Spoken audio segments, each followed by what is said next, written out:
Hi guys, welcome back to my channel. Tonight we're diving into a topic that's equal parts scandalous and scholarly. The strange, confusing, and occasionally hilarious world of medieval sex. This was an era defined by chivalry, superstition, and some very questionable herbal remedies. Foreplay? That often meant asking nicely, and hoping no one else in the room was paying attention. Before we get into it, take a moment to like the video and subscribe, but only if you genuinely enjoy this kind of historical deep dive. And drop a comment letting me know where you're tuning in from and what time it is. It's always fun to see this little global community in action. Now dim the lights, maybe turn on a fan for some cozy background noise, and let's ease into tonight's story. Let's start by busting a major myth. Medieval intimacy did not happen in luxurious candlelit chambers to the sound of a soft lute. More often, it took place in cramped one-room homes shared with aging relatives, multiple children, and at least one judgmental chicken. Privacy? Not a thing. Most peasant homes were multi-purpose spaces, kitchen, bedroom, and livestock quarters all rolled into one. So if a couple wanted a moment alone, they had to be creative. Very creative. Timing and discretion were key, especially if the kids were still awake or staring. Even for the upper class, privacy wasn't guaranteed. Servants often slept at the foot of the bed, or worse, stood nearby pretending not to hear a thing. Noble households sometimes kept written records of bedroom activity for religious or legal reasons. Yes, as awkward as it sounds. Travel wasn't much better. Inns often meant shared beds, where you might find yourself sleeping next to a total stranger. Looking for affection? Better make sure there's space and that your bedmate didn't bring muddy boots. If you were married, the best-case scenario was a straw mattress, two people still awake, and maybe not covered in farm dust. If you weren't married, you had to be quiet, discreet, and very careful. Because in small medieval towns, gossip spread faster than fleas on a rat. In monasteries and convents, the rules were simpler. Just no. No privacy, no distractions, and absolutely no late-night whispering. Still, human nature being what it is, even these holy spaces are sometimes found. Creative complications. Let's just say those high abbey garden walls weren't purely decorative. And, of course, the church played a huge role in shaping ideas of love and sex. According to official teachings, intimacy had one primary purpose: making more people. That was it. Not pleasure, not bonding, not stress relief, just reproduction. Everything else distracting at best, sinful at worst. This wasn't just Sunday sermon material. Bishops, theologians, and confessors wrote detailed instructions on what was and wasn't acceptable in case anyone dared to improvise. Certain days of the week were off limits. So were major feast days, fasting days, holy days, and in some regions, entire liturgical seasons. Want to be close to your spouse during Lent? Think again. Advent. Also. No, that left. Maybe Tuesdays in April. Even within marriage, there were expectations. Couples were encouraged to approach one another with modesty and restraint. Expressions of affection were acceptable but not excessive. Displays of passion were, to put it mildly, frowned upon. One 13th century guide suggested that married couples should engage in intimacy without pleasure, without sin, and without delay, which is by all accounts a fairly joyless checklist. The preferred method was missionary, and not just for religious symbolism. It was deemed the most natural and therefore the least likely to offend God, the saints, or your local priest. Anything else was considered suspect. That includes things like enthusiasm. Confession also got involved. Priests often asked pointed questions during confession to determine whether couples had broken any moral or ecclesiastical guidelines. These weren't vague spiritual inquiries, they were very specific, sometimes uncomfortably so. Let's just say the average 14th century friar knew far more about his parishioners' bedrooms than their birthdays. Still, enforcement was uneven. Some regions were stricter than others. Some priests ignored these rules entirely, and many lay people, particularly peasants, simply smiled, nodded, and did what they were going to do anyway. Quietly. If you think modern couples have trouble syncing their schedules, spare a thought for medieval folks. Planning a romantic evening in the Middle Ages required a calendar, a priest's blessing, and the luck of Saint Valentine himself, who ironically was never married. The church had opinions, and by opinions we mean strict prohibitions on when intimacy was allowed. Sundays, absolutely. Not that was the Lord's Day. Fridays. Still no day of penance. Wednesdays. Suspicious. Add in Lent. 40 days, Advent another 40. Various saints, feast days, holy days, fast days, and even certain moon phases. And you'll find the calendar was less of a schedule and more of a divine obstacle course. The idea was to keep the soul focused on heaven even when the body had other ideas. There were even lists, actual lists of forbidden days. Some confession manuals outlined nearly half the year as off-limits, and if you were feeling particularly affectionate during one of those forbidden days, well, enjoy your spiritual guilt and an extra trip to confession. 1. 13th century bishop scolded a married couple for their excessive affection, which translated to more than once a month. He recommended they direct their passion toward prayer. The couple was reportedly not thrilled.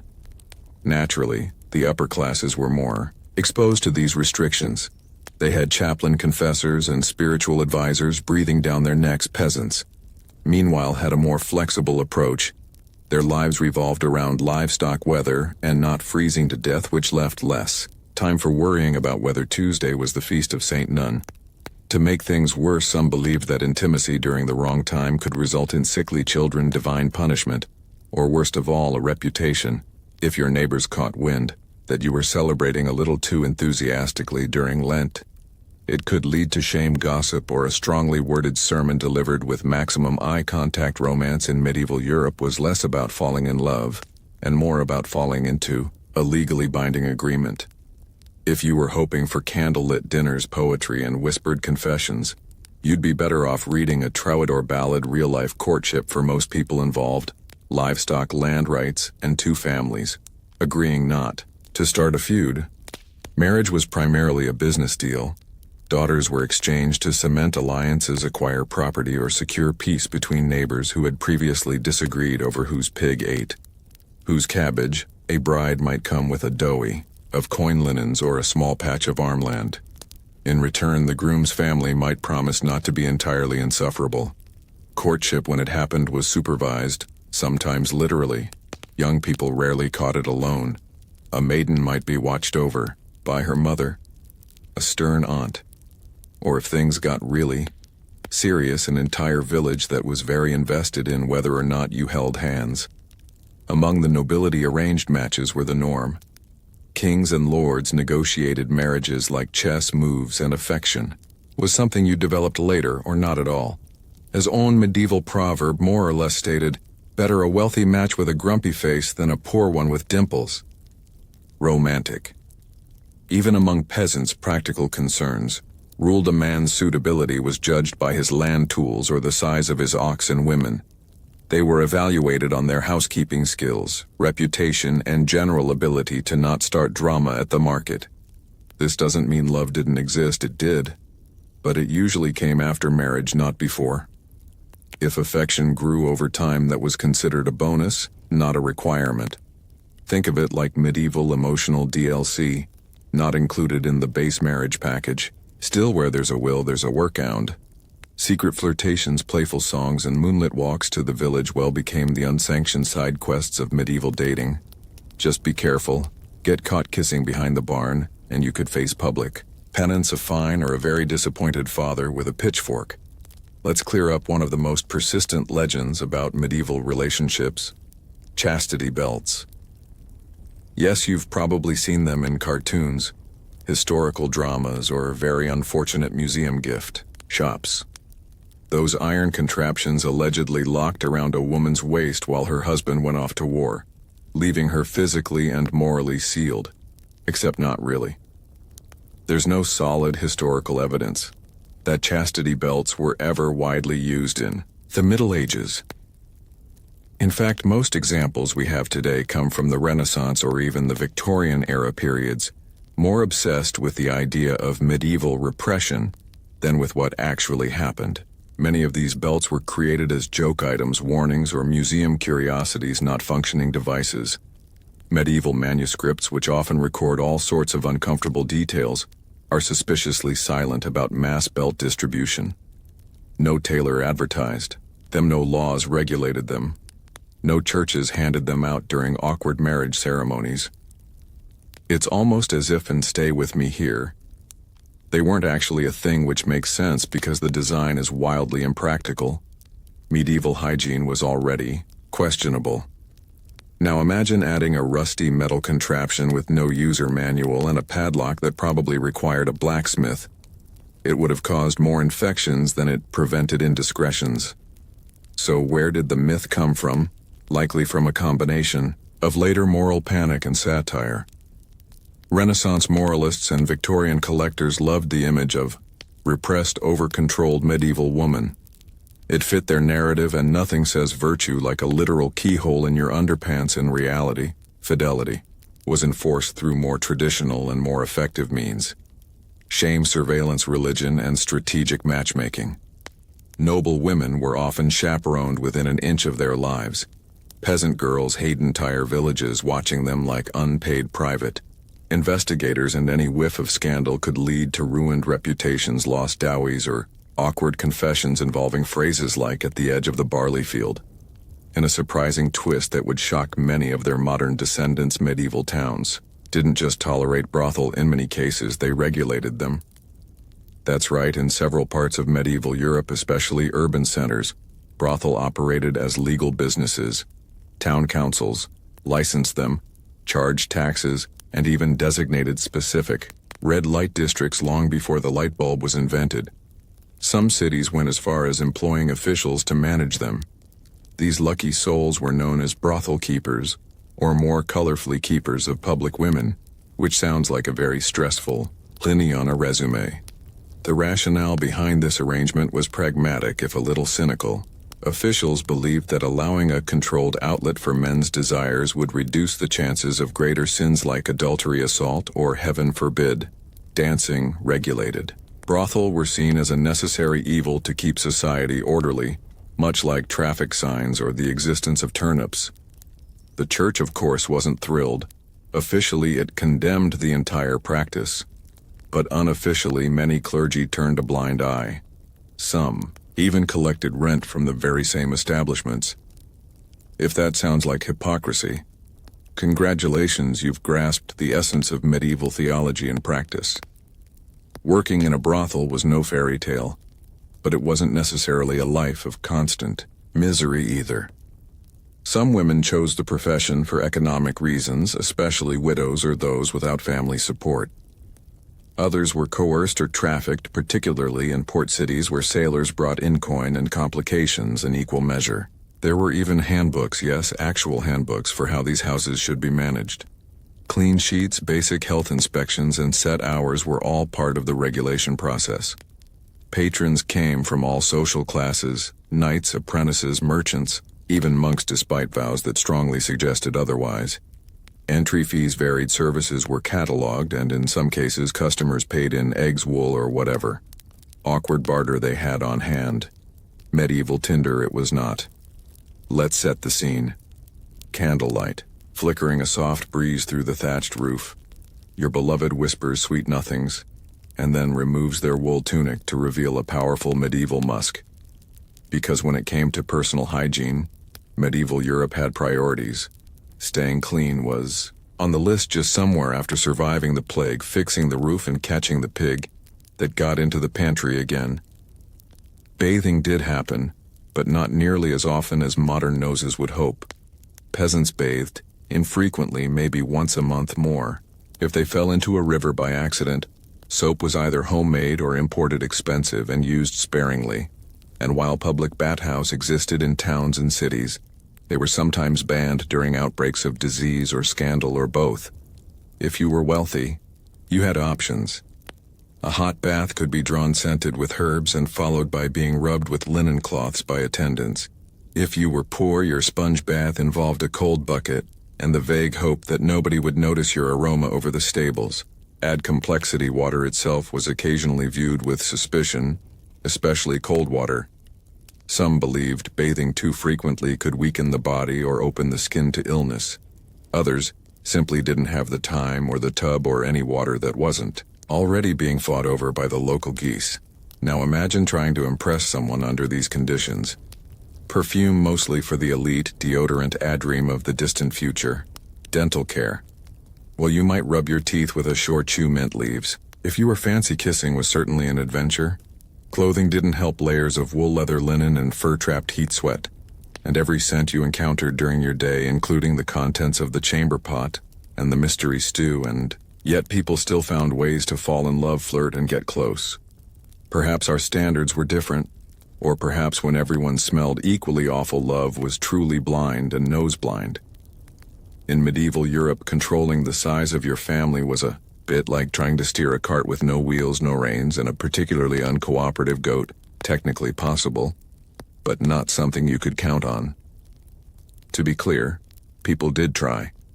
Just because contraception wasn't effective by modern standards didn't mean medieval folks were oblivious. They were very much aware that certain behaviors led to babies, and many went to elaborate, if occasionally baffling, lengths to prevent it.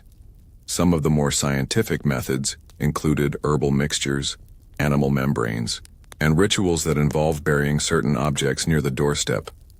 One popular approach advised drinking wine boiled with beaver testicles. Others recommended wearing amulets blessed by someone who hopefully wasn't guessing. A few guides even claimed jumping up and down vigorously after intimacy would help, which if nothing else probably burned some calories. There were also early versions of barrier methods, though calling them reliable would be generous. Linen soaked in various concoctions was one approach. A few brave souls tried wax, and there are scattered references to, let's call them, medieval prototypes of what would later become familiar latex devices. But don't ask how they were made. You really don't want to know. The church, of course, was not amused. Any attempt to avoid conception was often labeled sinful or unnatural. Procreation was the stated goal of marriage, and anything that got in the way of that divine mission was frowned upon, or more commonly denounced loudly from the pulpit. Still, not everyone followed church guidance. Among married couples, particularly those struggling with poverty, the desire to space out pregnancies or avoid another mouth to feed was very real. And among unmarried couples, let's just say the motivation was even stronger. But no matter the method, reliability was low. Birth control, such as it was, depended on folk wisdom, local herbs, and a surprising amount of hope. And when it failed, which it often did well, that's where hasty marriages, hidden pregnancies, and a lot of awkward conversations came in. Despite what church authorities like to pretend, not every medieval couple waited until the wedding bells rang before getting cozy. In fact, the practice of testing the goods before marriage was well common, enough to require a lot of paperwork known as fornication in church records, and getting ahead of yourself in everyday village gossip. Intimacy before marriage wasn't exactly rare, but it was definitely monitored. In towns and parishes across Europe, local officials kept moral rolls which were less like diaries and more like ledgers of shame. If a couple was caught or even suspected of jumping the marital timeline, they could be hauled before the local court and fined. Sometimes the fine went to the church, sometimes to the town, and occasionally to someone who claimed to have witnessed the event. Medieval snitching was alive, and well, fines varied, depending on whether it was a first offense, whether a pregnancy resulted, or whether the couple eventually got married. In some cases, getting married after the fact erased the fine, kind of like retroactive permission. In others, the fine was still applied, but at a discounted rate. Early bird penalties, if you will. And let's not forget the social consequences. In tight-knit communities, everyone knew everyone else's business. So even if your local priest was feeling merciful, your neighbors weren't. Gossip could spread faster than a poorly stored meat pie in July. Interestingly, many of these situations resulted in something called hand fasting, a sort of informal engagement where the couple considered themselves betrothed. And in some regions that was legally enough to begin cohabiting. The church later tried to tighten that loophole, but in the meantime, a lot of medieval babies were technically early arrivals. Among peasants, this was all handled with a bit more practicality. If a couple was clearly serious and a pregnancy had occurred, marriage usually followed, sometimes hurried along with a gentle nudge or firm push from both families. Among nobles, however, consequences could be far worse, especially if inheritance or reputation was on the line. In the medieval world, virginity wasn't just a virtue. It was a contract clause, a political tool, and occasionally a community-wide obsession among the peasantry. Expectations varied by region and circumstance. A young woman was generally expected to arrive at marriage untested, at least officially. But if she didn't, well, some eyebrows would rise and a small fine or shotgun wedding might sort things out for the upper classes. Though things got serious, noble women's virginity was directly tied to inheritance, alliances, and family honor. A broken engagement might spark a feud. A pregnancy out of wedlock could derail generations of planning. So how did they verify it? Well, badly. Sometimes it came down to vague testimony and character references. She seemed virtuous, or she avoided the stable boy mostly. Other times more invasive methods were used, like midwives or matrons inspecting for the infamous hymen, which science has since confirmed is not in fact a medieval chastity barometer. But that didn't stop anyone. There were also attempts to prove virginity after the wedding, such as displaying a blood-stained sheet like Avery. Awkward medieval Yelp review. This tradition, while not universal, was expected in certain regions, and if the sheet stayed clean, cue lawsuits, annulments, and family drama on a scale rivaling a royal soap opera. Men, of course, were under no such scrutiny. Male virginity was considered an optional bonus. A future husband's experience level was rarely questioned. At most, he might be encouraged to avoid tavern maids or loose company. But no one was checking his laundry the next morning. Virginity was also linked to religious symbolism. Maidens were often praised as pure vessels, which is beautiful in theory and incredibly uncomfortable in practice. Young girls were raised with saintly ideals, often featuring horrifying martyrdom stories. And if a marriage was annulled on the grounds that a bride had been dishonest, it didn't just ruin her. It could drag down her entire family's honor and property claims. So yes, in medieval Europe, virginity wasn't just about morality. It was legal currency. If you're wondering whether same-sex attraction existed in medieval times, the answer is a resounding yes. Human nature didn't start in the 20th century. But if you're wondering whether it was openly accepted, that's where things get complicated. Medieval society was structured around religious doctrine, social roles, and property rights. And all three had a lot to say about who could love whom. Spoiler alert, it was usually a man and a woman within marriage, preferably for the purpose of making more villagers. Officially, same-sex intimacy was labeled a sin by the church, often lumped in with other unnatural acts like dancing on feast days or reading too many books. Punishments varied wildly depending on region, time period, and who was involved. A peasant couple might get a scolding and penance. Nobles, they might face exile or quietly be ignored if they had enough land. But while the church thundered from the pulpit, real life was messier. We have records, poems, letters, even legal documents that show emotional, romantic, and sometimes physical relationships between people of the same sex. Some monks wrote love letters to each other in Latin that sound suspiciously less brotherly, and more longing noble women sometimes shared beds and declared exclusive devotion in terms that would make a troubadour blush. Medieval Europe also had social structures that blurred lines. All-male monasteries and all-female convents created deep emotional bonds. Knightly brotherhoods were full of vows and affectionate language. Some historians debate whether these were romantic, platonic, or something in between. But either way, there were feelings involved and possibly poetry. As for terminology, the modern concept of sexual identity didn't exist. You didn't come out. You just lived carefully, quietly, and often coded in allegory. There were no pride parades, but there were songs, saint stories, and suspiciously intense pilgrimages taken in pairs. Adultery in medieval Europe was a bit like handling a live chicken while juggling knives, risky, loud, and likely toned with someone losing a bit of pride or property.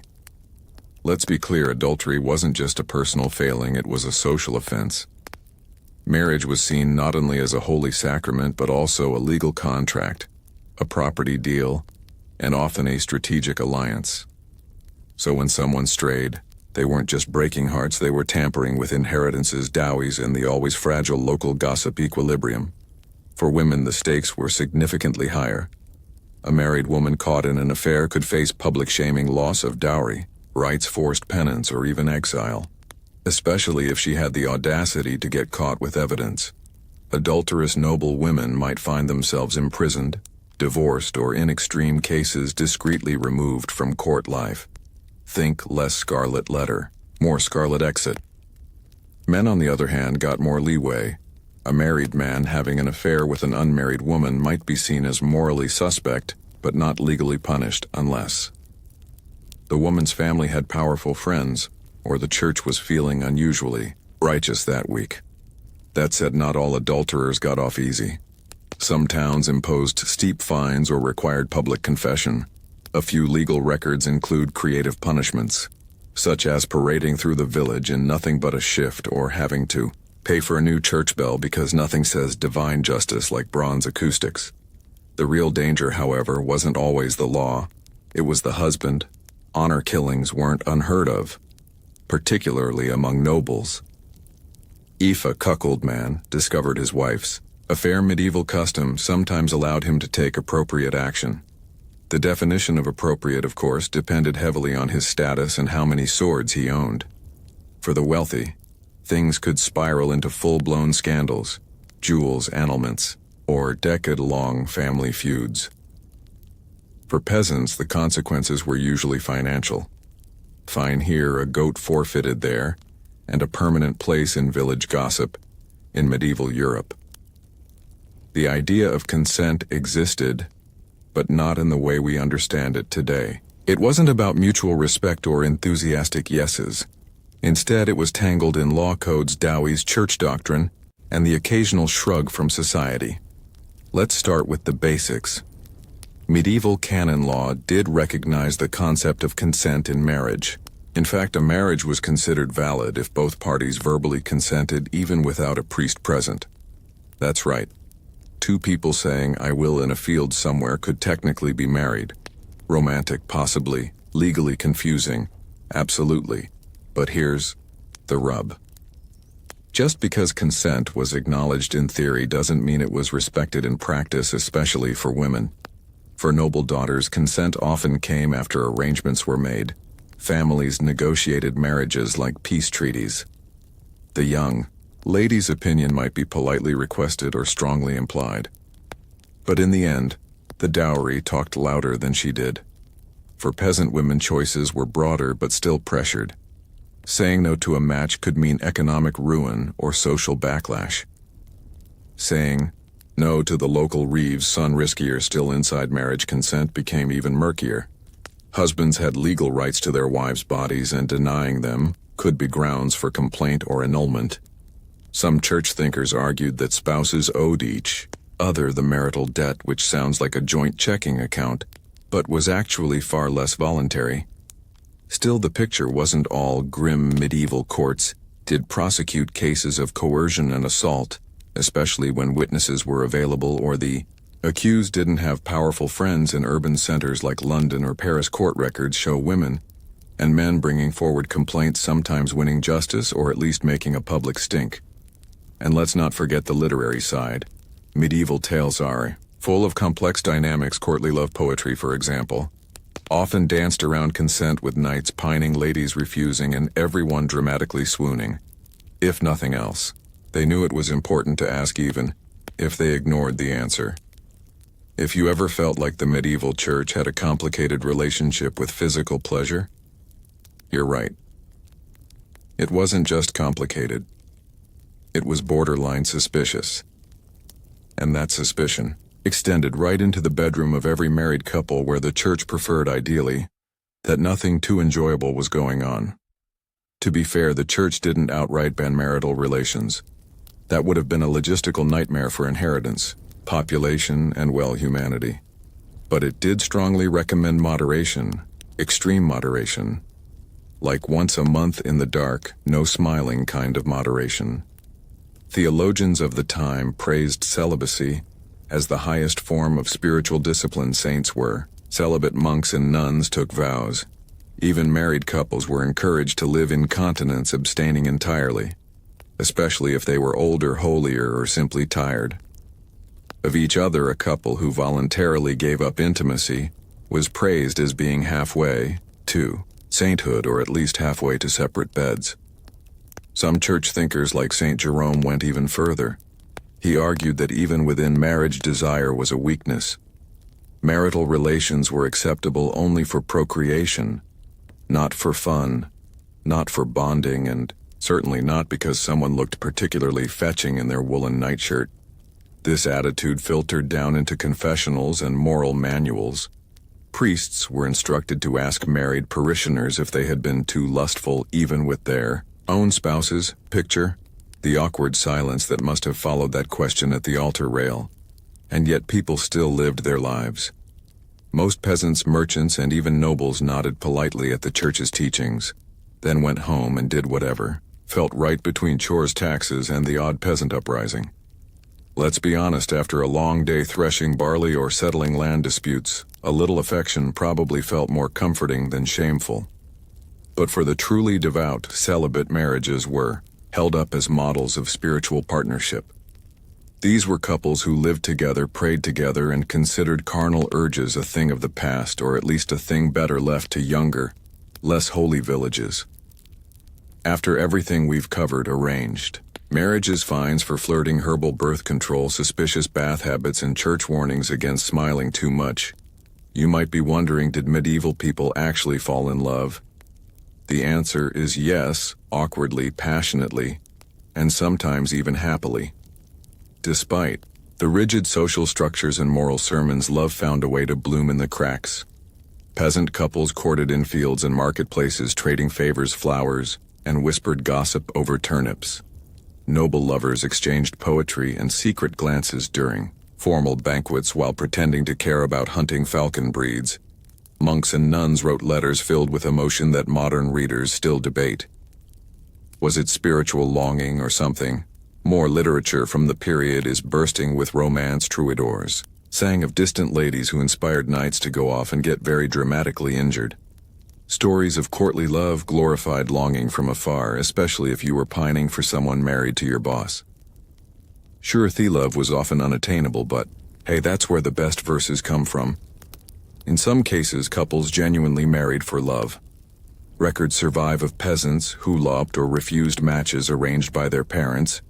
Even nobles occasionally rebelled, much to the horror of their family. Accountants.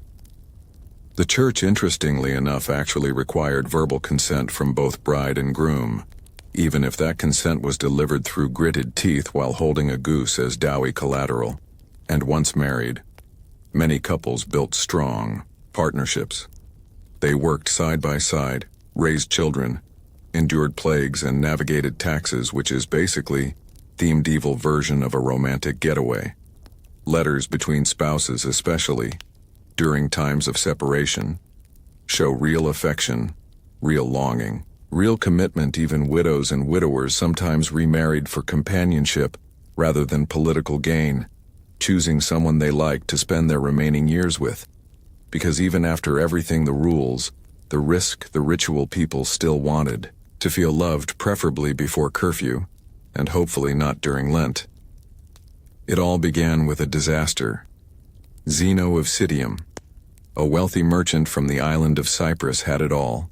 Ships loaded with precious dyes, trade routes mapped across the Mediterranean, and the kind of fortune that made a man feel invincible.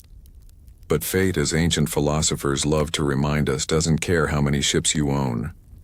Somewhere near Athens, Zeno's fleet was caught in a violent storm. The sea didn't just swallow his cargo, it swallowed his identity. One moment he was a merchant, the next Amun with nothing. When he finally reached the Athenian shore, he was broke, soaked, and ironically, on the verge of something far more enduring than trade wealth, with nowhere to go and nothing left to lose. Zeno wandered into a small bookshop in the Athenian agora. It was here that he picked up a worn copy of Xenophon's Memorabilia, a text that preserved the wisdom of Socrates. Intrigued by the quiet power of Thaddeus within, Zeno asked the bookseller where he could find a man like Socrates. The bookseller simply pointed to a stooped, cranky philosopher named Crates walking by. And so Zeno began studying. Underrates the cynic, a man known for rejecting wealth and possessions with almost theatrical dedication. He once threw his money into the sea just to prove a point. At first Zeno struggled with this extreme lifestyle. He wasn't ready to live in poverty for philosophy's sake. But Crates planted a seed in his mind, one that grew into a new way of thinking. Zeno didn't stay a student forever.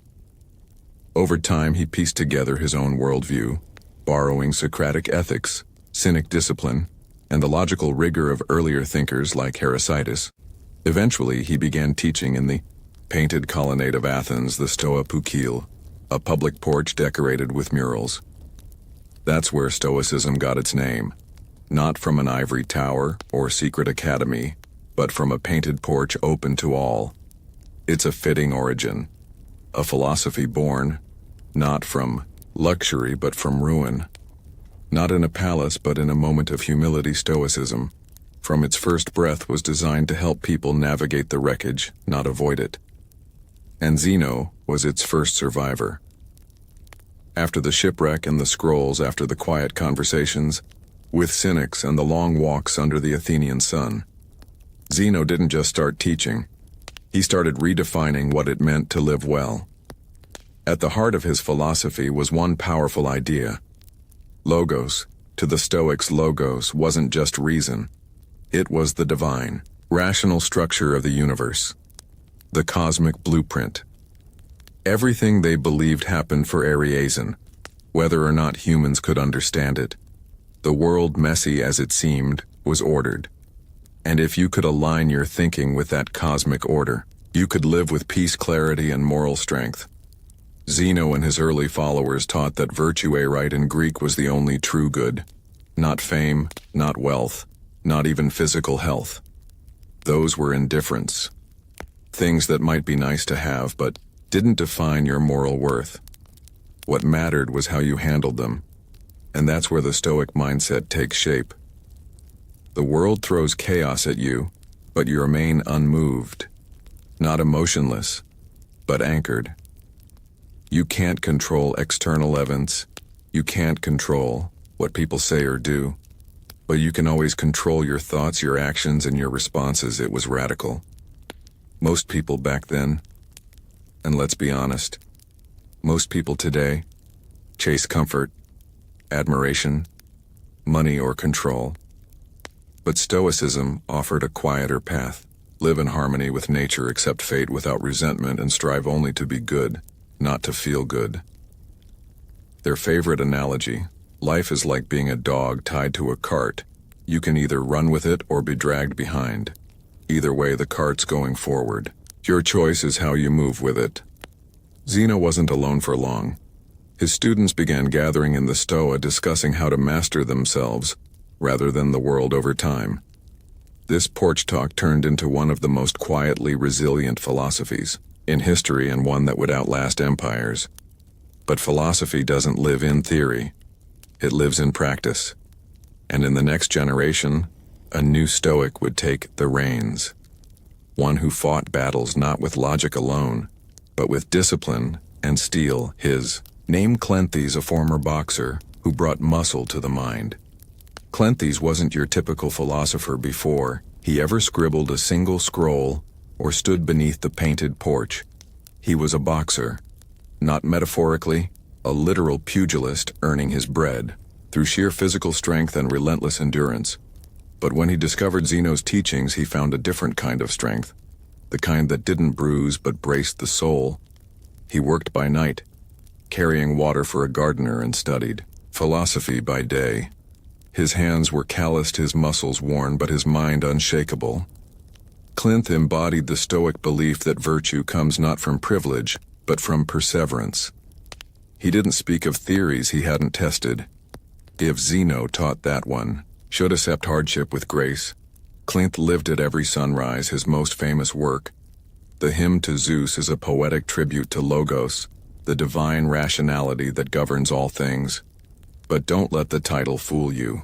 This wasn't religious flattery. It was a calm declaration of cosmic order. Everything Clint wrote is woven into a grand plan, even the painful parts. His stoicism was like a glacier, silent, immense, and impossible to move. He also introduced a more emotional texture to stoicism. While Zeno emphasized logic and detachment, Clint suggested that proper emotions like awe at nature or love for wisdom could have a place if they aligned with reason.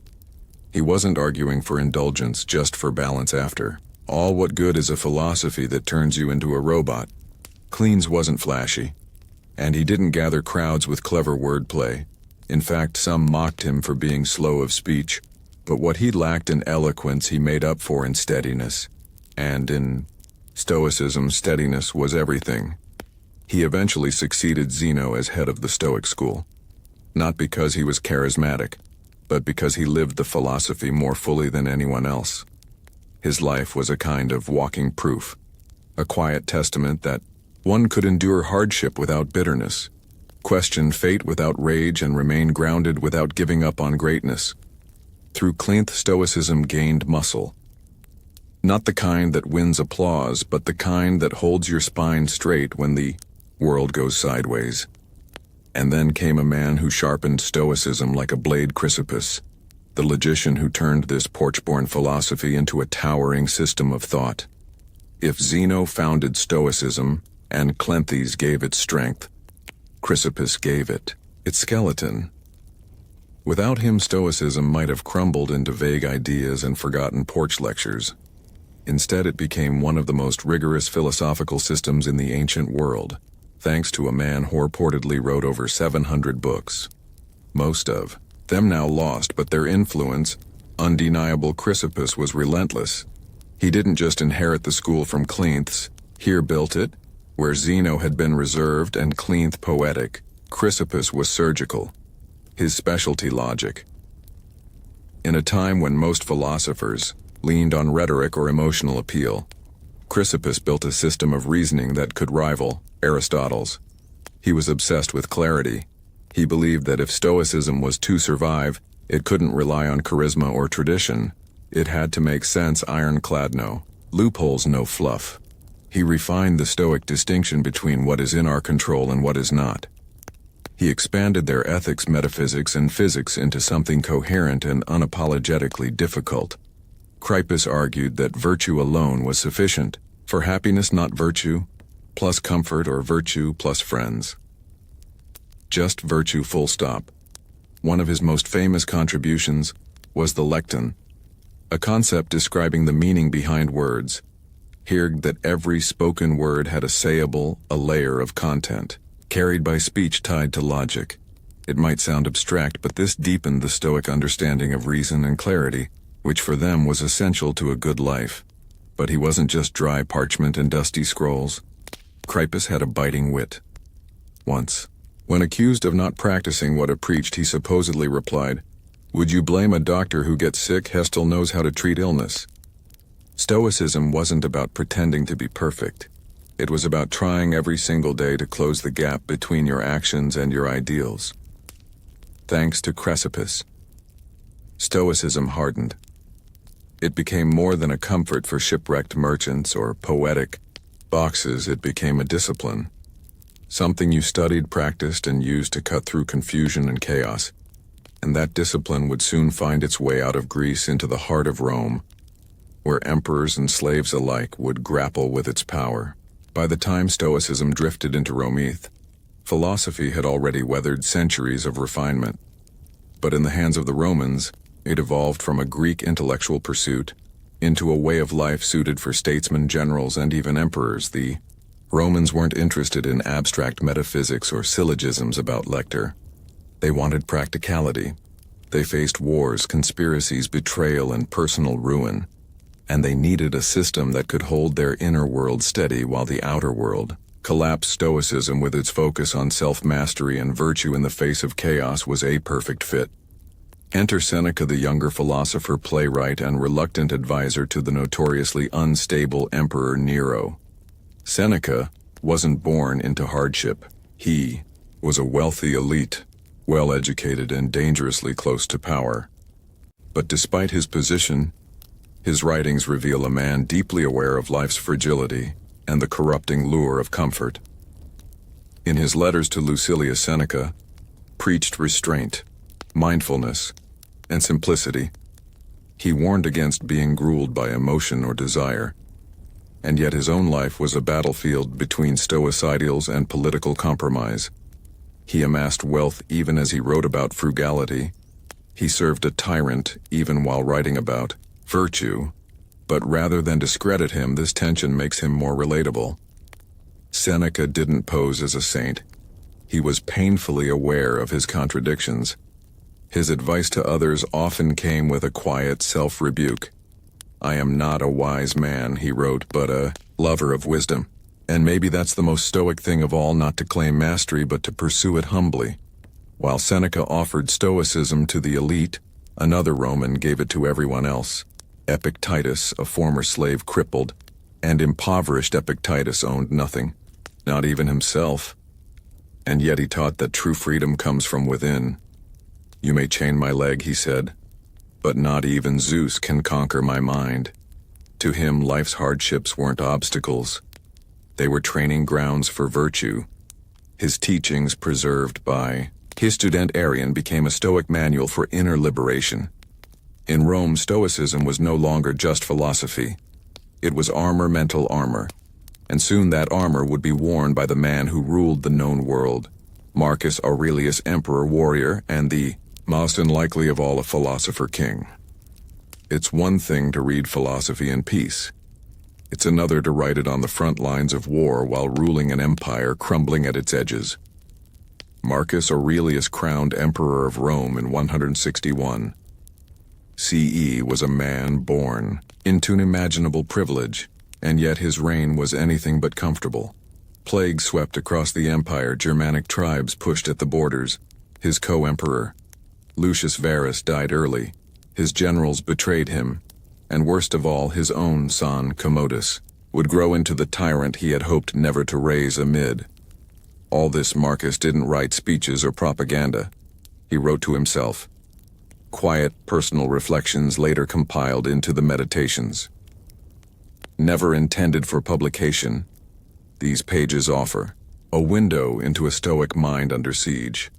They read not like declarations from a throne, but like whispered reminders from a tired man trying to stay upright.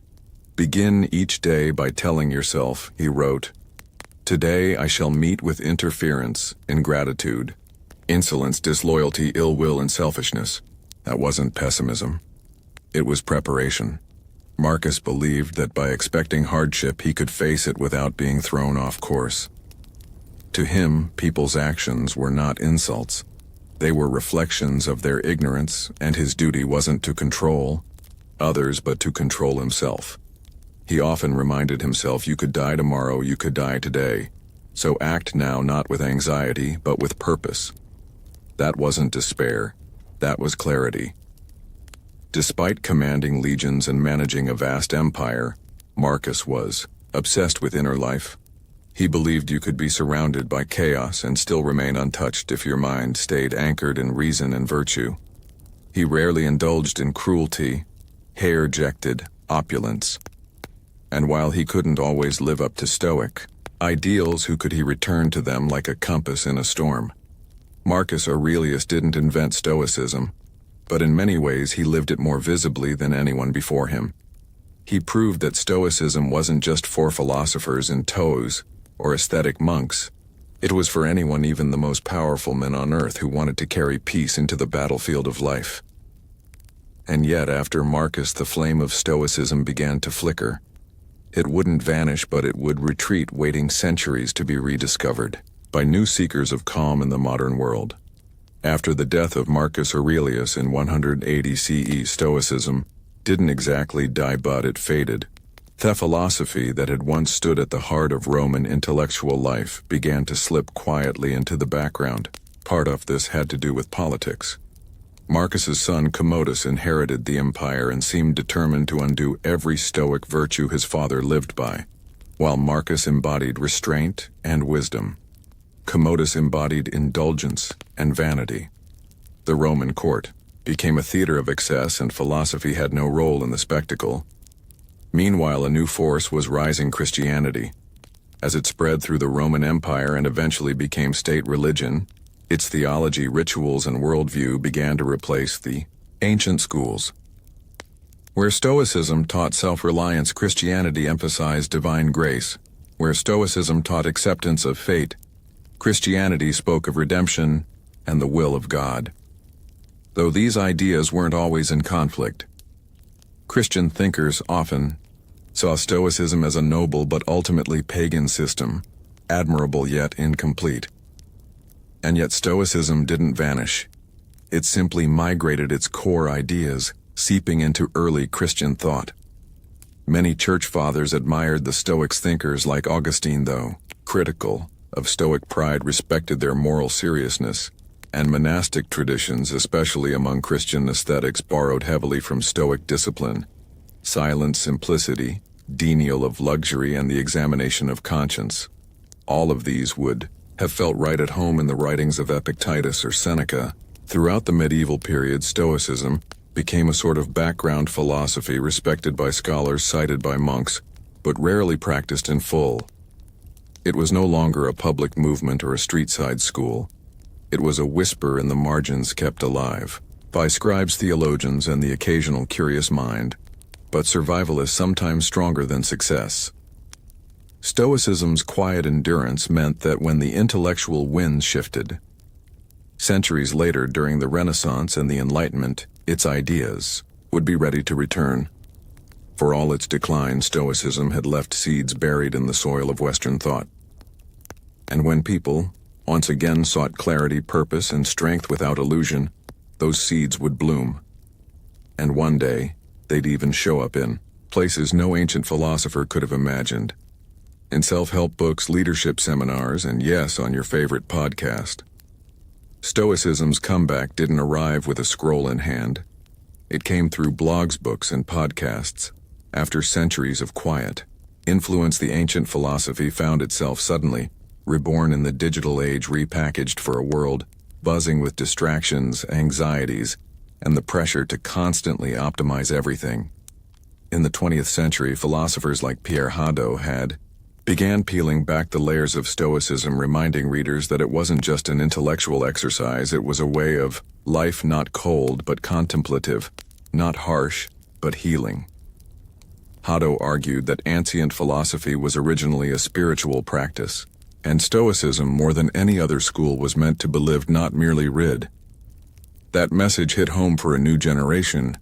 In the early 2000s, authors like Ryan Holiday helped usher Stoicism into the mainstream with accessible books like The Obstacle is the Way and Ego is the Enemy, drawing on Marcus Aurelius Seneca, and Epictetus. Holiday framed Stoicism as a practical toolkit for resilience, something you could use whether you were launching a startup, coaching a sports team, or just trying to survive a bad Monday. Tech leaders and entrepreneurs soon latched on. Tim Ferriss, Naval Ravikant, and others began citing Stoic texts like instruction manuals for high-performance living. The idea was simple. In a world that moves fast, thinks shallow, and craves constant validation, Stoicism offers an antidote: stillness, control, and clarity. Even mental health professionals took notice. Therapies like cognitive behavioral therapy, CBT, borrow heavily from Stoic principles: challenge your thoughts, focus on what you can control, don't let emotion dictate action. Sound familiar? But the revival wasn't without criticism. Some said modern Stoicism had been stripped of its depth, turned into motivational wallpaper for productivity bros. And there's truth to that. Not every inspirational quote on Instagram reflects the rigor or humility of ancient practice. Still, the fact remains, Stoicism survived, not because it was trendy, but because it works.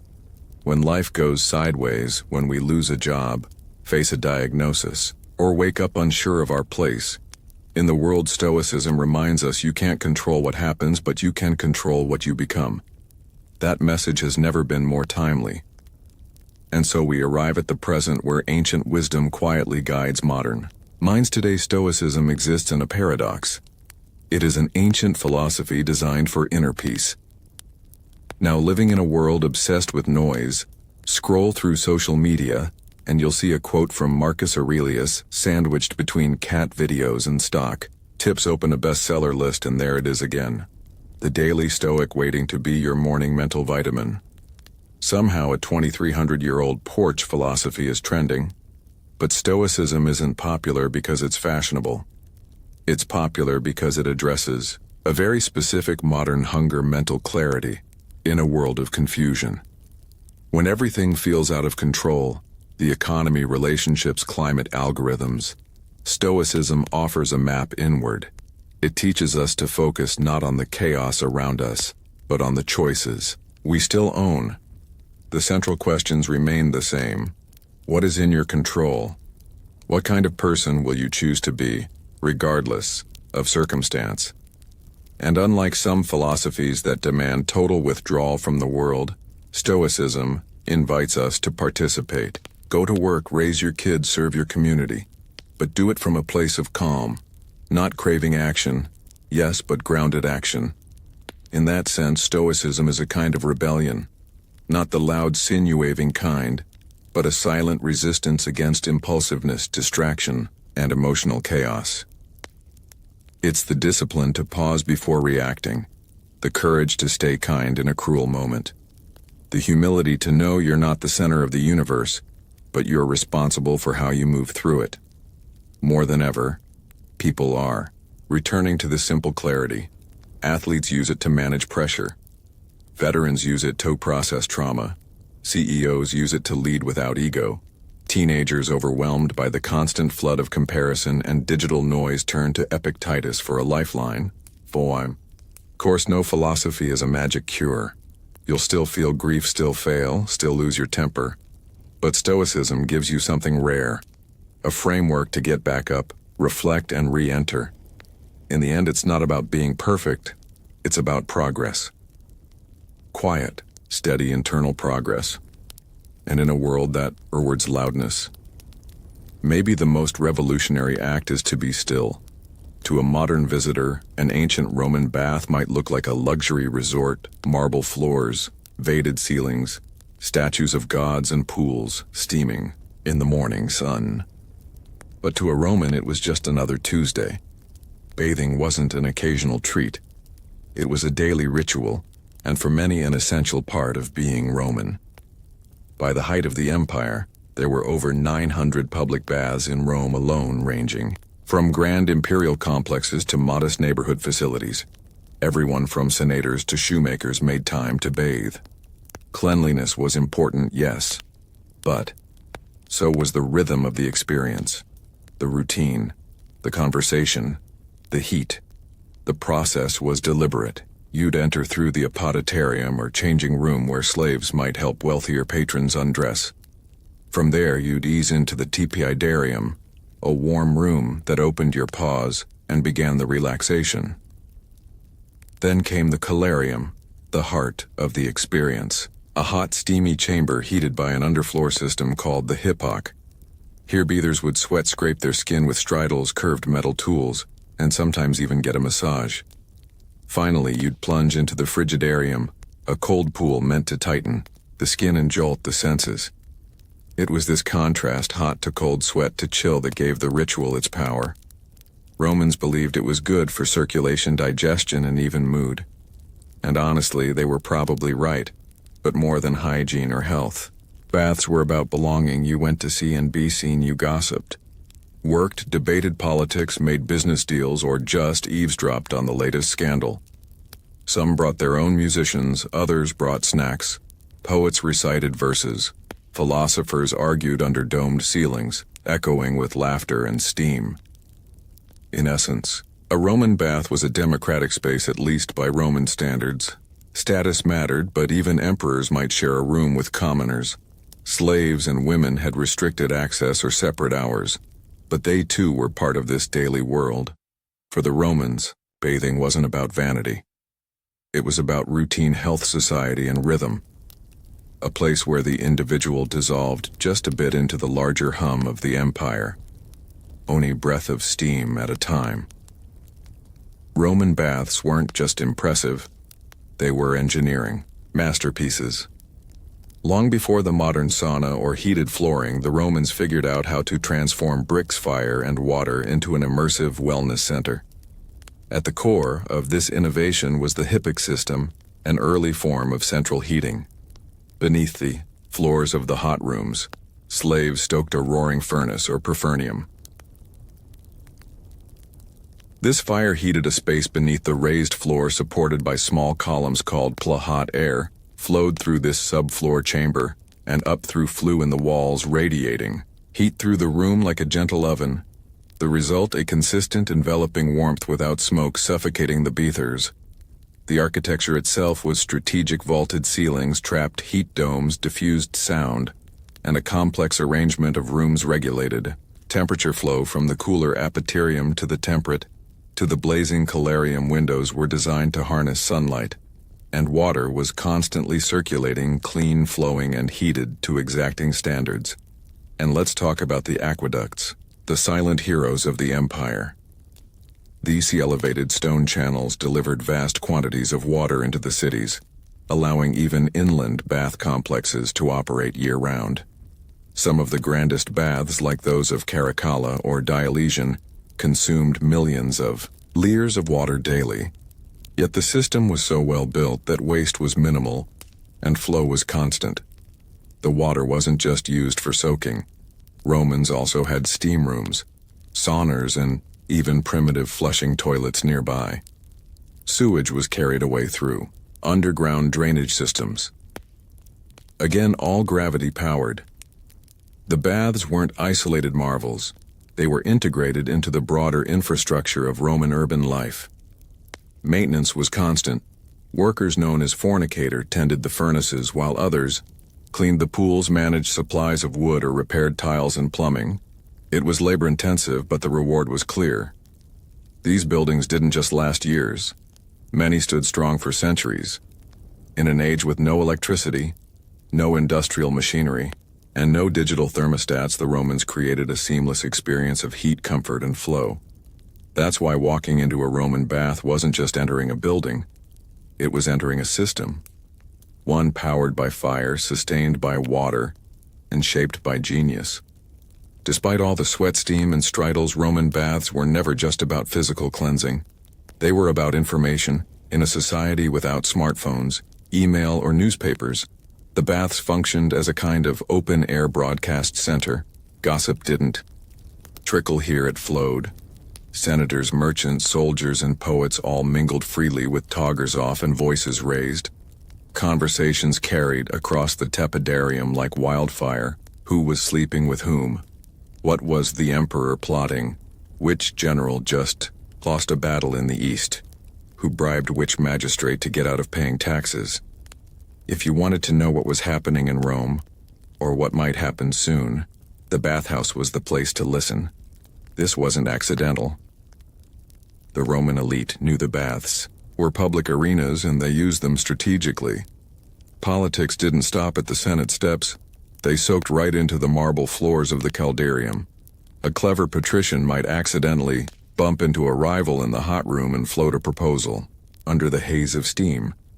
Or perhaps a patron would meet a client to reaffirm loyalties, offer advice, or drop a veiled threat, all while lounging in the pool. Even emperors played the game. It's said that Hadrian and later Antoninus Pius made a point of visiting the public baths as an act of image control, appearing accessible, wise, and invested in the lives of ordinary citizens. Of course, they had private bath wings too. But showing up in the public zone was a statement. I'm still one of you sort. Of it wasn't just politics that steamed up the tiles.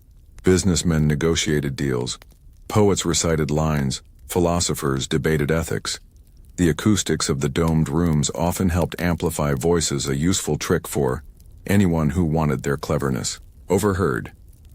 In a strange way, the bathhouse was Rome's version of Twitter Wall Street and the Senate floor all at once. It was unfiltered, buzzing, and deeply performative, but it was also where strategy was born. Real decision, military, financial, personal, often started here, far from the formal halls of power.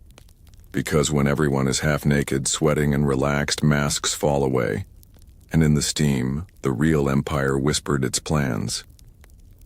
To the Romans, bathing wasn't just about feeling fresh or looking polished. It was a critical part of health and medicine. The bathhouse was where ancient wellness philosophy met practical self-care. Doctors recommended it. Philosophers endorsed it. Even the military encouraged it. Hot water, cold plunges, sweating, and massages were all believed to purify the body and balance the humors. The four fluids the Romans thought governed health: blood, phlegm, yellow bile, and black bile. If these got out of balance, you got sick. But a visit to the baths with its cycle of heating, scraping, and cooling could supposedly restore that balance. And there's some logic to it even by modern standards. The heat of the calarium opened pores, relaxed muscles, and helped with circulation. The cold plunge in the frigidarium reduced inflammation and invigorated the senses. The skin was scraped clean with strategils, which removed dirt, oil, and dead skin. Afterward, many Romans received massages using scented oils, sometimes infused with herbs, sometimes just olive oil. Today we might call this detoxing or hydrotherapy. They just called it daily life.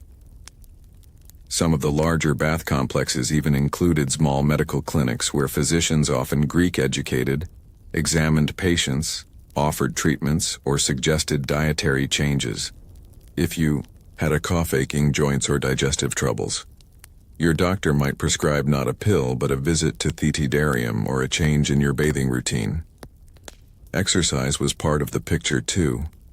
Many baths had attached palaestrae, open courtyards for physical activity. Romans boxed, wrestled, fenced, or played ball games before beginning the bathing process.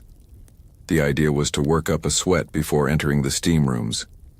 Health wasn't passive, it was earned one push-up and plunge at a time. Even mental health wasn't ignored. The rhythm of the bath, its slow, deliberate transitions from room to room, encouraged reflection. Some Stoics and Epicureans even wrote about the baths as places to clear the mind and tame the emotions. In many ways, Roman baths were ahead of their time, an integrated space for exercise, cleansing, socializing, and healing. A kind of ancient wellness center with better mosaics and slightly more gossip. For the Romans, a healthy body wasn't a goal. It was the foundation of virtue, clarity, and strength. And the bathhouse was where it all began. Walking into a grand Roman bathhouse wasn't just stepping into a building. It was stepping into an aesthetic experience. The architecture, the materials, the very air, everything was designed to impress, soothe, and elevate. From the moment you entered the apoditerium changing room, you were surrounded by elegance. The walls were often painted in vivid frescoes, mythological scenes, pastoral landscapes, or even cheeky caricatures. Marble benches lined the room, niches held clothing, and on the better days, musicians played softly in the background while your sandals were taken by a servant. Then came the baths themselves. The tepidarium was usually the most beautiful room, designed as a kind of warm antechamber to the hotter and colder extremes. It was often circular or rectangular, with high-vatted ceilings, colorful mosaics on the floors, and large windows that diffused the afternoon light. The ceilings were sometimes coffered or domed, supported by columns of Egyptian granite or local stone. The calarium. The hot room featured heated pools and steam. You'd see bronze or terracotta braziers and sometimes gilded taps that flowed with heated water. The floors were warm beneath your feet thanks to the hypoc system, and the air shimmered with heat. Decorative fountains and statues added a touch of divine elegance. Apollo, Venus, and Hercules all made appearances. The frigidarium, cool and serene, was usually the largest and most striking space. Its cold pool, reflected a ceiling often covered in painted stars or geometric patterns. The water itself glistened, sometimes lit by small skylights or open oculi that allowed a beam of sunlight to cut through the mist. There was a quiet stillness here, a contrast to the chatter and bustle of the earlier rooms. Everything in the Roman bath was designed to inspire awe. The use of imported marble, colorful tile work, and advanced geometry wasn't just vanity, it was a statement. The baths were the empire distilled into stone, orderly, refined, and proudly extravagant. Even smaller local baths took design seriously. Mosaics often warned bathers with humorous Latin phrases like cave canem, beware of the dog, or balneum gratum, the bath is pleasant. These were spaces meant to charm the eye, calm the spirit, and remind you in case you forgot that you were living in the greatest civilization on earth and all of that, before you even got wet.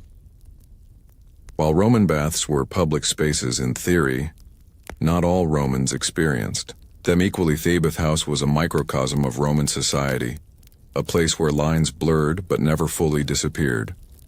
Let's start with class.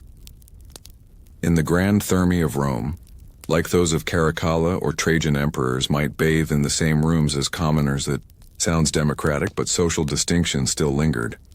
The wealthy often arrived with entourages, slaves to carry towels, oils, and even portable benches. They could afford private massages or extra services in nearby rooms. Some larger baths had exclusive sections reserved for upper-class patrons. Even in the shared pools, there was an unspoken hierarchy. You might rub elbows with a senator, but you weren't about to chat him up. Then there was gender. Men and women did not usually bathe together. Most large bathhouses offered separate hours or separate wings. Some emperors, like Hadrian, enforced strict segregation. Others, like Commodus or Elgabalus, allowed or even encouraged mixed bathing. Much to the horror of conservative Roman moralists, women's access depended on time, location, and the whims of local officials. In wealthier cities, women had beautifully appointed baths of their own. In poorer regions, they often bathed early in the day before men arrived, while some women enjoyed regular access. Others, particularly those of lower status, had to navigate schedules, scrutiny, and social stigma. Slaves and freedmen made up a significant portion of bath visitors. They were allowed in and often encouraged to attend, especially if their work was labor-intensive. However, they typically entered during off hours or in more modest facilities. That said, many slaves worked within the bathhouse as attendants, masseurs, or fire stowers, and some were known by name for their skill and charm. And what about outsiders? Foreigners, non-citizens, and provincials were welcomed in most Roman cities, especially in the empire's heyday. In fact, the spread of Roman baths across conquered territories was one of the empire's tools of cultural integration, a way of saying, welcome to Rome, now take your clothes off. So yes, the Roman baths were a shared space, but just like in the forums or the Senate, your experience depended heavily on who you were. Still, for a brief moment, in the mist, the hot stone, and the splash of cold water, those lines could blur. And that was part of the magic, though bathing was the central activity. Roman bathhouses were far more than places to get clean. They were entertainment hubs, part gym, part theater, part lounge, where you could easily spend an entire afternoon, and many did. In fact, larger bath complexes resembled ancient leisure centers. After a workout in the palestra courtyard used for wrestling, boxing, or ball games, you might take a stroll to the library located just off the main hallway. Yes, many baths had libraries. Romans could relax with scrolls by Cicero or Virgil, blending physical rejuvenation with intellectual stimulation. A healthy body and a healthy mind. Both were on the menu. Music filled the air too. It wasn't uncommon to hear live performances from flutists, harpists, or singers echoing through the domed chambers. Bathers might be serenaded while reclining near a fountain or getting an oil rub down. In fact, some bathhouse employed professional entertainers to keep the mood light and luxurious, from acrobats to comedians. There were also food stalls and snack counters, often located in or near the apoiterium known as poppy. These small eyries served wine, bread, olives, cheese, and dried fruits. For wealthier patrons, personal slaves could bring more elaborate dishes and the occasional exotic treat from nearby villas. So yes, you could technically eat grapes in the steam room. Like a decadent emperor, though etiquette varied. Gambling was common too. Dice games, betting on athletic matches, or just casual wagers among friends added an air of mischief to the setting. These activities weren't always legal, but they were tolerated in bath culture. After all, people came here to let loose. The bathhouse also had spaces for intimate encounters. Some rooms functioned as private lounges or even brothel, depending on the time and location. Morally ambiguous, definitely. But Roman society had a much different view of public space privacy and sensuality than we do today. And the steamy, dimly lit atmosphere of the colarium only added to the allure. One of Rome's most remarkable achievements wasn't just building an empire. It was standardizing the Roman experience across thousands of miles. And that included baths from the misty highlands of Britannia to the deserts of North Africa, and from the forests of Gaul to the sands of Syria. The Roman bath became a unifying symbol of Roman identity. Wherever the legions marched and the engineers followed, they built roads, forts, and bathhouse. These provincial baths weren't just carbon copies. They reflected local resources and customs, while still following the essential Roman layout of poditarium, tepidarium, calarium, frigidarium. In cold climates like Britain or Germania, the hot rooms were especially important. In warmer places like North Africa or the Levant, some bathhouse expanded the shaded colonnades and cooled pools, offering relief from the blistering sun. Cities like Timgad in Algeria, Jash in Jordan, and Bath in England all featured impressive thermae, often with mosaic sculptures and inscriptions celebrating imperial generosity. These weren't just public works, they were propaganda in stone. Every polished marble slab and steaming pool reminded locals, this is Rome and Rome takes care of its people. But baths also played a critical role in cultural integration. For newly conquered peoples, the bathhouse served as a soft introduction to Roman customs. You might still speak your own language at home, but once you stripped off your clothes and stepped into the steam, you were participating in a Roman ritual, one that transcended ethnicity, origin, or local tribe. It also became a mark of urbanization. A city wasn't truly Roman until it had proper baths. They often came bundled with forums, amphitheaters, and temples, creating civic centers that mirrored those of the capital. Bathing then wasn't just about hygiene. It was about civilization. Of course, local twists remained. In Syria, baths sometimes incorporated Eastern architectural styles and mixed gender spaces. In Britain, Celtic traditions subtly influenced the bathing sequence, and in Egypt, older Hellenistic models blended with Roman designs to create hybrid complexes with lush courtyards and incense filers. No matter the local flavor, the Roman bath became a universal experience, one that made an empire feel cohesive. A place where even at the farthest frontier you could close your eyes in the colarium, and for a moment feel like you were in the heart of Rome. Like so much of Roman civilization, the glory of the baths didn't last forever. As the empire weakened in the 4th and 5th century CE, so too did the great bathhouse. What had once been daily rituals for millions slowly slipped into disrepair, abandonment, and eventually ruin. Several factors contributed to this decline. First, the empire's economy crumbled under the weight of inflation, military overreach, and political instability. Funding the maintenance of vast bath complexes, which required teams of workers, constant fuel for the hypoc, and clean water from aqueducts, became unsustainable. Then came the breakdown of infrastructure. Aqueducts fell into neglect, or were deliberately destroyed during invasions. Without running water, the baths lost their core purpose. The once bubbling colariums went dry, and the marble halls echoed with silence. Religion also played a part. As Christianity became dominant, public bathing, especially mixed or nude bathing, came under increasing moral scrutiny. Church leaders saw the baths as symbols of pagan indulgence and bodily vanity.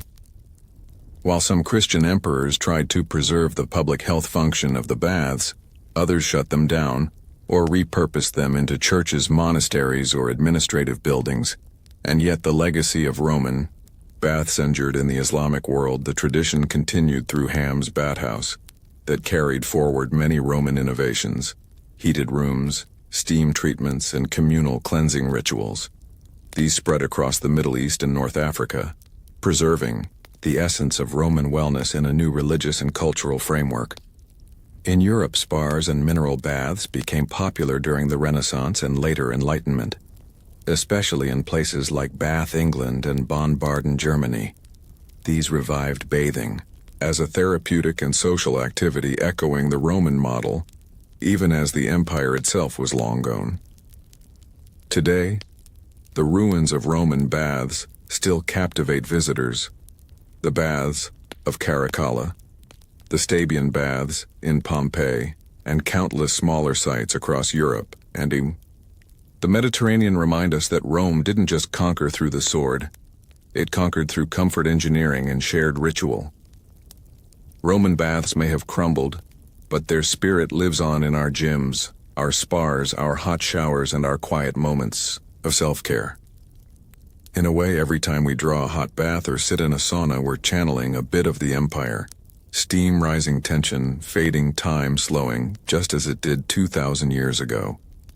In ancient Egypt, medicine didn't live in a laboratory.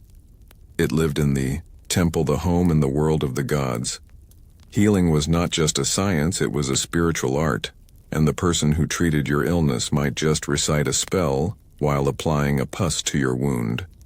That's because Egyptian medicine was deeply intertwined with religion. Illness to them wasn't only about injury or infection. It could also be caused by the wrath of a god, the invasion of a malevolent spirit, or a disruption in Mayat, the cosmic order that governed all things. So doctors known as SWNU weren't always working alone. They often collaborated with priests who specialized in ritual and incantation. Together, they formed a dual force of treatment, one applying remedies, the other invoking divine protection. Temples were more than places of worship. They were centers of healing. Specific temples like those dedicated to Imhotep, the architect-physician and later deified healer, served as protohosps. People would sleep there in hopes of divine dreams that revealed the source of their ailment or the cure itself. This was called incubation, and it was a respected method of diagnosis. Medical training was rigorous. Physicians studied scrolls like the Ebers's Papyrus and Edwin Smith Papyrus, which outlined hundreds of remedies, procedures, and case studies. These documents show that while the Egyptians invoked gods, they also observed symptoms, recorded outcomes, and developed surprisingly advanced techniques from wound suturing to dental care. But make no mistake, incantations were not just decorative. Many prescriptions included spells as ingredients. A broken bone might be treated with honey and linen, plus a recitation to ward off evil spirits. Psychological conditions, now recognized as mental illness, were seen as spiritual afflictions, often requiring the intervention of a priest or magician. To us, this fusion of medicine and mysticism might seem contradictory, but to the Egyptians, it was holistic. Body, mind, and spirit were part of the same continuum. Healing one meant addressing all in the land of the Nile. To be a healer was to walk between two worlds, with one hand mixing herbs and the other raised toward the gods. Long before stethoscopes and lab tests, ancient Egyptian physicians relied on their senses and experience. They became masters of visual diagnosis, feeling pulses, examining wounds, and interpreting subtle signs in the body to understand what was wrong. Even if they believed the root cause might be spiritual, the first step in diagnosis was always observation. Physicians would examine a patient's posture, skin color, breath, and even urine or feces to search for visible or olfactory clues. Was the swelling soft or hard? Did the discharge smell sweet or full? These observations weren't just guesswork. They were documented, compared, and passed down through generations. The pulse held particular significance. The Egyptians called it the speech of the heart. They believed that the heart was the center of a system of channels, similar to a network of irrigation canals through which air, blood, and spirit flowed. If the pulse was irregular or weak, it suggested that one of these vital channels was blocked or disturbed. Although their anatomical understanding wasn't perfect, their conclusions often reflected real symptoms and led to logical treatments. Yet when no physical explanation was found, the physician would turn to spiritual causes. Was the illness a punishment from a god, a curse from an enemy, a lingering spirit refusing to leave the body? In such cases, diagnosis involved more than examination. It required consultation with a priest-magician dream, interpretation, or even astrological analysis. The alignment of stars and the behavior of sacred animals might factor into the final verdict. In texts like the Eba's papyrus, physicians categorized diseases based on patterns. They didn't always know why something happened, but they knew what usually followed. For instance, they could identify the stages of an infected wound or the course of a fever. These practical patterns formed theses for treatment protocols, and interestingly, they were not always superstitious. Some medical texts explicitly separate physical ailments from spiritual ones. If a wound could be seen, smelled, and treated, no spell required. But if Alelse failed, it was time to invoke divine aid. To an ancient Egyptian, the world was filled with unseen forces, but through keen eyes, careful hands, and centuries of accumulated wisdom, their physicians sought to make the invisible visible. When it came to treatment, ancient Egyptian physicians had an astonishing arsenal of remedies and recipes. Their pharmacies weren't stocked with pills and injections, but with herbs, minerals, animal products, and oils, many of which they combined with surgical procedures and ritual chants. The result? A holistic approach that blended natural science with spiritual symbolism. At the heart of their medicine was the Eba's papyrus, a 110-page scroll from around 1550 BCE. It contains over 700 prescriptions, addressing everything from stomach pain and toothaches to skin diseases and fertility issues. Each recipe was tailored not just to the disease, but to the patient's body and social status, and often included precise instructions for mixing, timing, and application. One of their favorite ingredients, honey, prized for its antimicrobial properties and still used today in wound care. Honey was applied to cuts, burns, and ulcers, often mixed with other substances like crushed seeds or resin. They also housed garlic, onion, juniper berries, and myrrh, not just for their aroma but for their antiseptic and anti-inflammatory effects. Their pharmacapa included more exotic fare as well: crocodile dung for contraceptives, lizard blood for skin treatments, hippopotamus fat, and even mummified human flesh for particularly superstitious cures.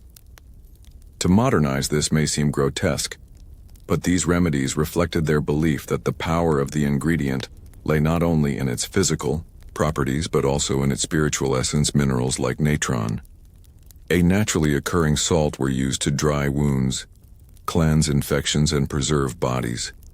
Copper, known for its antimicrobial qualities, was sometimes crushed and mixed into salves. Oils from lotus, castor beans, and black cumin were used for massage and pain relief. Doses varied depending on the affliction. A prescription might read, mix crushed sycamore fruit, honey, and natron. Apply for 4 days. Recite the following spell over the mixture. In Egypt, words were medicine too. The spoken charm activated the cure, a reminder that for them, healing was as much about meaning as it was about chemistry. Far from primitive guesswork, Egyptian medicine was highly systematic, documented, and refined. While some remedies were bizarre, many were surprisingly effective, and some survive in spirit or science even today. Their medicine chest was drawn from the land, the body, and the gods, and they reached into all three to heal. While much of ancient Egyptian medicine focused on herbs and incantations, the Egyptians were not afraid to cut when necessary. They understood that some ailments needed more than a pus or a prayer. They needed a steady hand and a sharp blade. The best evidence of Egyptian surgery comes from the Edwin Smith Papyrus, a 3,600-year-old medical text unlike any other from the ancient world. It is methodical, clinical, and strikingly modern in tone. It describes 48 cases, mostly traumatic, injuries, skull fractures, broken collarbones, spinal, wounds, and includes step-by-step instructions on examination, treatment, and prognosis. What's fascinating is how pragmatic the document is. It even classifies cases into 3 outcomes: an ailment, I will treat; an ailment I will contend with; and an ailment not to be treated. In other words, treatable, uncertain, and hopeless. This was triage, a concept we still use in emergency medicine today. Egyptian surgeons used a range of tools: bronze knives, scalpels, forceps, cautery hooks, and needles. They practiced stitching wounds, draining abscesses, setting bones with wooden splints, and even performing circumcisions. Some mummies show evidence of successful bone healing, indicating that patients survived their injuries and continued living for years. They were also pioneers in wound hygiene. Before stitching a cut, a physician might cleanse it with honey, beer, or resin, all of which have antiseptic properties. They then applied bandages soaked in oils or herbal mixtures to reduce inflammation and promote healing. Pain was eased with opium extracts or sedative herbs, though there's no evidence of general anesthesia. Surgery was likely painful but quick and precise. One striking detail: Egyptians often left foreign bodies like embedded arrowheads in place, if removing them posed greater risk. It shows a nuanced understanding of anatomy and risk management. They knew when not to intervene. Of course, surgery had its limits. There's no record of internal operations or major amputations. They lacked knowledge of circulation and infection the way we know it today. But within the boundaries of what was possible, Egyptian surgeons were remarkably skilled. They didn't just experiment. They observed, recorded, and passed their knowledge down. Through bandage and blade, Egypt laid the groundwork for practical hands-on medicine. And centuries later, those lessons would echo through the halls of Greek, Roman, and modern surgical practice. In ancient Egypt, women's health was not a fringe concern.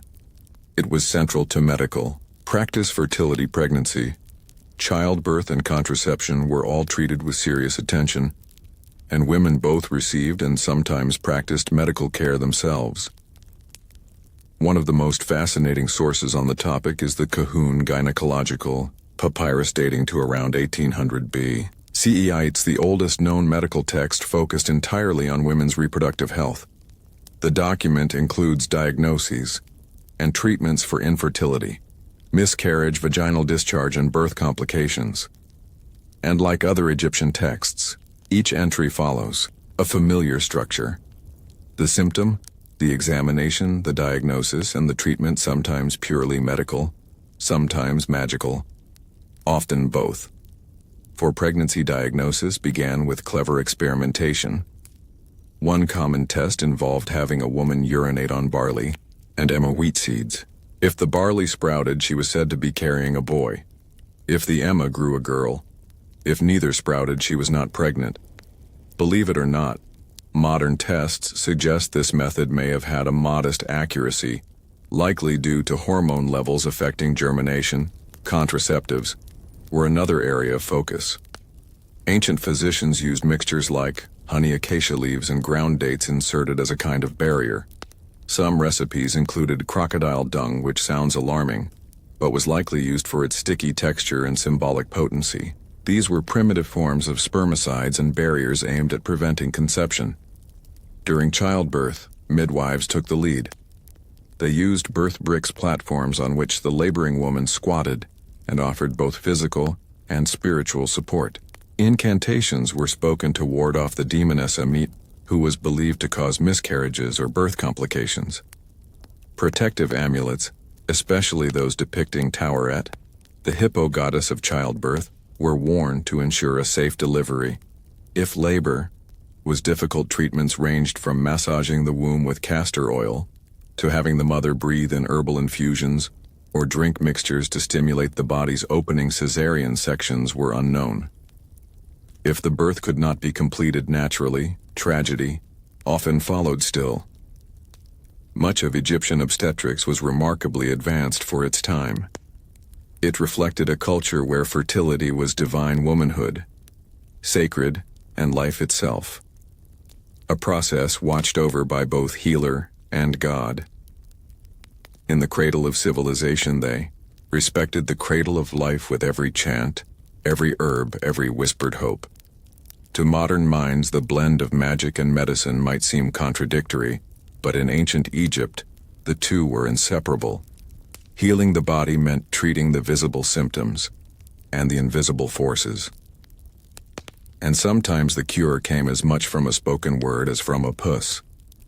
The Egyptians believed that illness could be caused by many things: natural imbalances, bad food injury, but also curses, malevolent spirits, or the will of angry gods. If you broke your leg in an accident, that was one thing. But if your stomach hurt for days with no visible cause, that might be a demon or even the restless soul of the dead trying to torment you. In these cases, physicians turned to Heka, the sacred power of magic, which was thought to have been given to humanity by the gods themselves. Heka wasn't stage illusion. It was a legitimate divine force just as real as water or fire.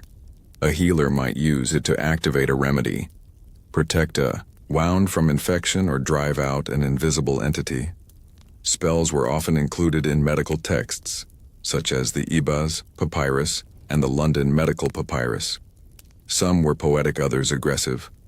One charm for treating burns reads, "O Isis, great magician, I call upon you to cool the fire in the flesh of your servant as you cooled the fire that scorched your own son Horus." The spoken word was thought to imbue Therameti with divine power, turning herbs into miracles. Amulets were another form of protection and healing. People wore charms shaped like the eye of Horus Anxur, the scarab beetle, each with symbolic significance. These amulets were believed to ward off evil, prevent disease, and protect both the living and the dead. Some were even embedded in bandages or placed directly on wounds. Specific deities were also invoked, depending on the ailment. Sekhmet, the lion-headed goddess of plagues, was feared but also prayed to for healing. Thago of wisdom was called upon to guide the hands of surgeons and scribes alike. In Egypt, medicine without magic was incomplete. The chant, the gesture, the symbol, all were part of the cure, because, for the ancient Egyptians, healing didn't just mean removing pain. It meant restoring harmony between the body, the soul, and the cosmos. In ancient Egypt, death wasn't the end of life. It was the beginning of eternity, and to reach the afterlife, the body had to be preserved with precision and care. Enter the art of mummification, a practice that blurred the lines between medicine magic and Morty science. At its core, mummification was about preserving the physical vessel so the soul could return to it in the afterlife. The body was seen as essential, not just a shell but a sacred structure that the carvital spirit and BA personality or soul needed to navigate the underworld and reunite in the next world. The process began shortly after death. Embalmers, who acted as both technicians and ritual specialists, washed the body with palm wine and Nile water. Then came the most critical step: removal of the internal organs, which were quick to decay. The stomach, intestines, lungs, and liver were extracted through an incision in the left side of the abdomen and placed in separate canopic jars, each guarded by one of the 4 sons of Horus. The brain, curiously, was considered unimportant and was removed through the nose using metal hooks. The heart, believed to be the seat of intelligence and emotion, was often left in place, though.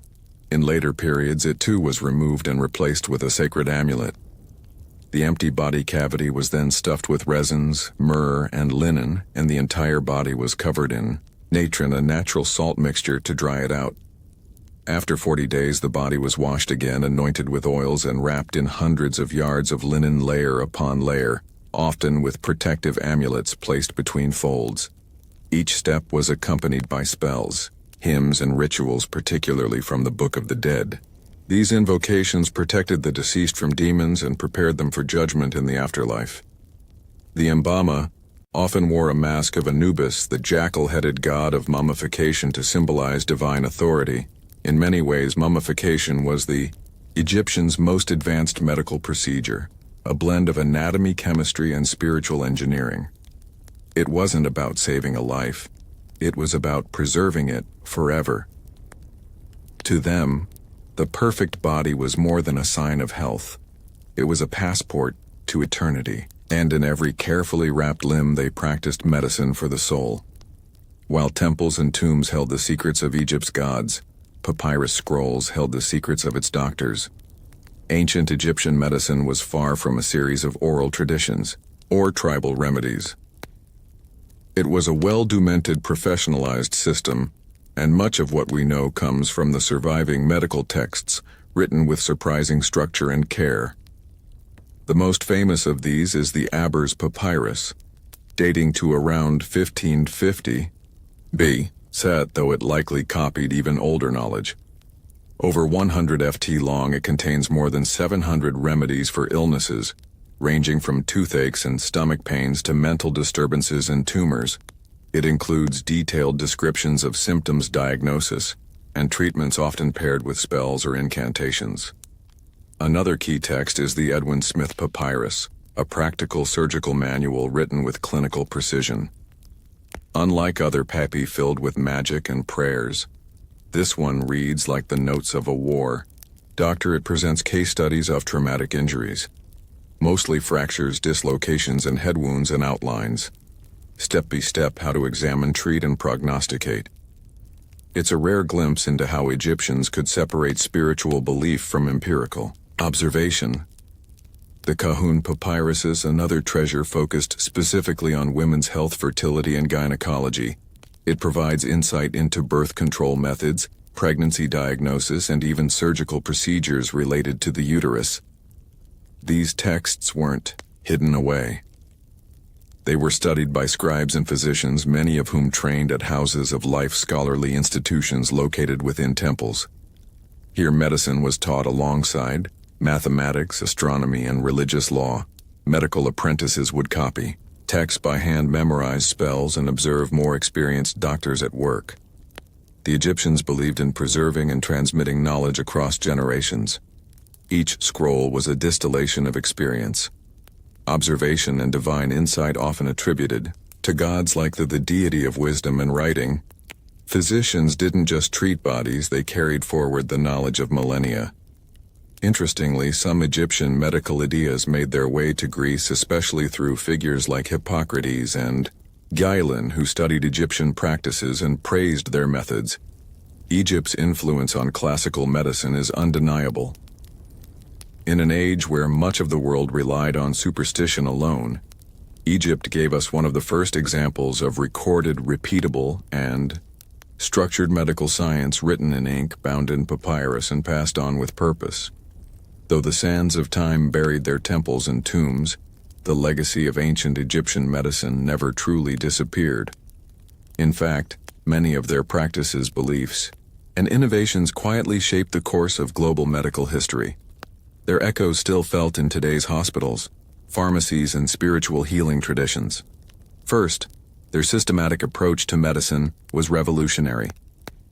The Egyptians categorized symptoms, recorded treatments, and made careful observations about cause and effect. They developed early ideas about diagnosis, prognosis, and hygiene, centuries before the Greeks formalized such practices. Their emphasis on cleanliness, daily washing, antiseptic salves like honey and natron. Even the importance of bowel regularity prefigured modern public health long before the word existed. Their understanding of the mind-body connection was also ahead of its time. Though they didn't possess neuroscience, they recognized that psychological states could affect physical health. What they called spiritual affliction might today be recognized as depression, anxiety, or psychosomatic illness. And their combined treatments of herbs, rituals, and social support were surprisingly holistic. Even their use of herbal remedies has endured. Substances like garlic, castor oil, aloe vera, and willow bark, a precursor to aspirin, are still used today. Some refined into modern drugs, others sold in health food stores as supplements. And while crocodile dung didn't make the cut, their experimentation with contraception laid early groundwork for reproductive medicine. But perhaps most enduring is their idea of the healer as both technician and guide. In Egypt, a physician wasn't just someone who closed wounds. They were someone who understood suffering. Healing was physical, emotional, and spiritual. That human-centered model has re-emerged in modern holistic medicine, palliative care, and even psychotherapy. The fusion of medicine and magic might seem strange to us, but it points to a truth that still holds. People don't just want to be cured. They want to be seen, comforted, and understood. Ancient Egyptian doctors knew this, and their scrolls, amulets, and incantations were not just treatments. They were acts of care. Their medicine wasn't perfect, but it was daring, structured, curious, and deeply human. If you like this video, subscribe the channel for more interesting videos.